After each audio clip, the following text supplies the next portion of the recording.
Associate Professor of Anthropology. I joined BU in 2016. Before that, I also taught at the University of Toronto, and I did my PhD at UCLA. Right now, I am finishing up one project and in the midst of another project. So one project I'm sort of finishing up and is not the CURA project is about the experience of dialysis patients in Boston, specifically BMC patients who are racialized or most marginalized. And so it began as the effects of the pandemic on them, but also more generally their medical struggles. And the other one is, I suppose, a more controversial one in kibbutzim in Israel, Palestine. So kibbutz is a small-scale commune, or so it was begun in the early 20th century. Most kibbutzim were founded between the early 20th century to the mid-20th century.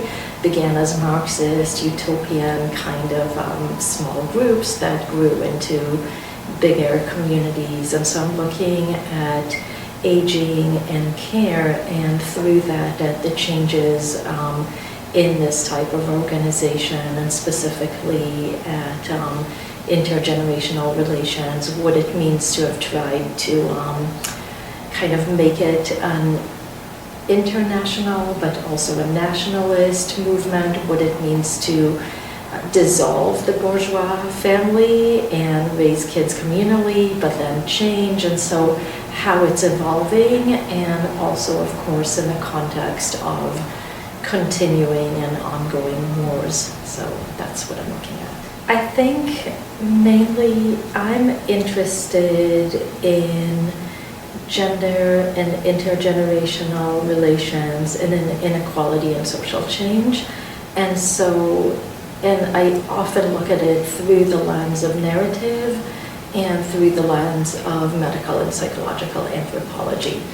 And so my first major big project was in Vietnam on intergenerational relations and change in a context of also that was socialist and post-socialist on a much bigger scale and post-war context.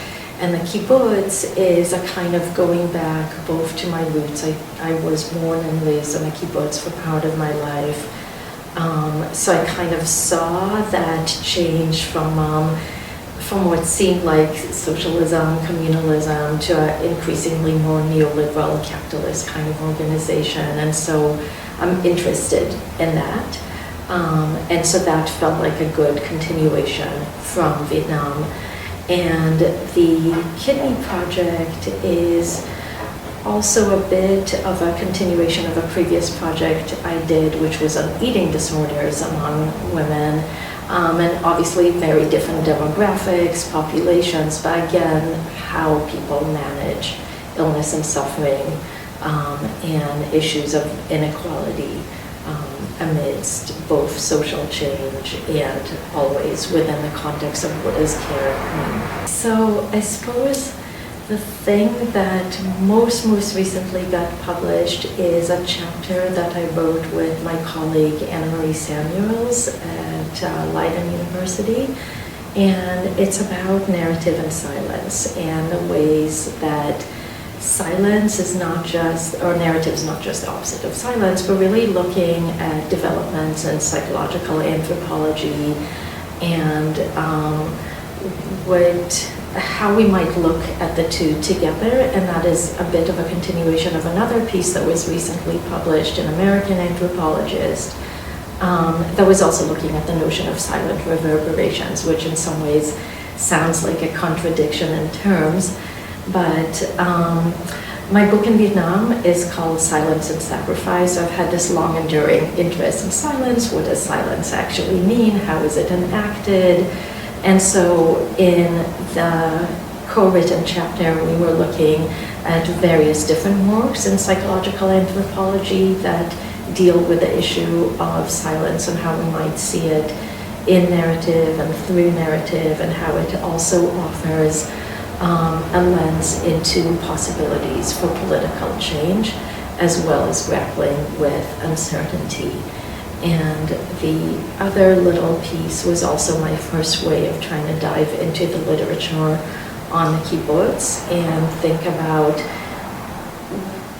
how do we write from a decolonizing perspective and on the one hand, like at the same time respect interlocutors' words and concerns, but how do I deal with the fact that those words and concerns oftentimes are silencing other people's experiences, such as Palestinians, exiles, and refugees, and also Israelis' own painful history. So that's kind of my interest. Yeah.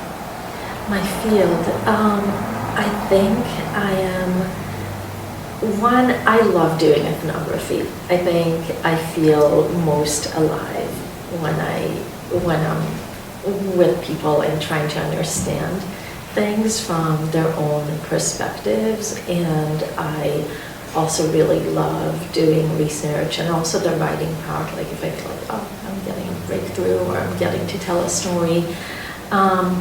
I think in Israel, the project is exciting to me, I think, because there is so much nuance and complexity and there's so much polarization. And I think it both excites me and it scares me because I know I'm gonna make enemies on all sides. There's gonna be criticism from all sides saying you didn't do this or you didn't do that. But I think that at the same time, people's lived experience warrants telling, or at least listening to, and trying to understand. And I know it's super idealistic, but I want to believe that there can be peace and justice, and that they go hand in hand. And my research is not activist, but it is an attempt to try to figure out what's motivating people to act in the ways that they do, and how might we have a world that's otherwise, that's different than the current, what seems like an interminable conflict. I think that in some ways, maybe it's a kind of ethical choice to decide to listen to multiple sides. And it's also an ethical choice to decide to only listen to one side. So I think that there's different ways of approaching it. And I think that the easy way is to see only your side. To me, that seems like the wrong way. I think that there's just such an excess of pain around the world. I don't think it's unique to Israelis and Palestinians, by the way. Like I think what you talked about in Indonesia too. Any place where there has been conflict and where there continues to be conflict, it means that there's multiple stories. It doesn't mean that they're all equal. And I think that we can pay attention to unequal power relations, and at the same time pay attention to how is it that people are what a lot of time I think what gets people to act in the ways that they do is the fact that they have all of this build-up and residue of the past. And if we can't try to see it from their point of view, then we might be doing violence to them. And I think that oftentimes when we push people against the wall, it's understandable that they lash out. And so I am trying to bring a different kind of perspective to that. I don't know how successful I'll be though. I honestly didn't know too much about it. I think for a long time I was sometimes getting the emails and thinking, oh wow, people are presenting such interesting work. And I think the challenge is to make time on campus because there's so many interesting events to actually stop and read and listen. And what I've really appreciated about CURA is the ways that it brings scholars from such different disciplines together to be engaging with each other's work, to be reading each other's different essays and trying to figure out and be constructive, give constructive criticism. The fact that it's also graduate students, assistant professors, senior professors, associate professors. So, and just that this year the theme of religion, nationalism, and internationalism I find, well, obviously inherently interesting, because that's some of what I'm navigating. And I think, unlike some others, religion has not been the focus of my research for most of my life. It's been more from a health perspective, illness perspective, narrative perspective, but of course religion is such a big part of many people's lives, and I think we can really define religion more broadly and capaciously, and then it becomes not just my stereotype of those fanatics. And actually, again, doing what I said I'm trying to do, which is listen from another point of view that might not be my inherent or natural way of seeing things.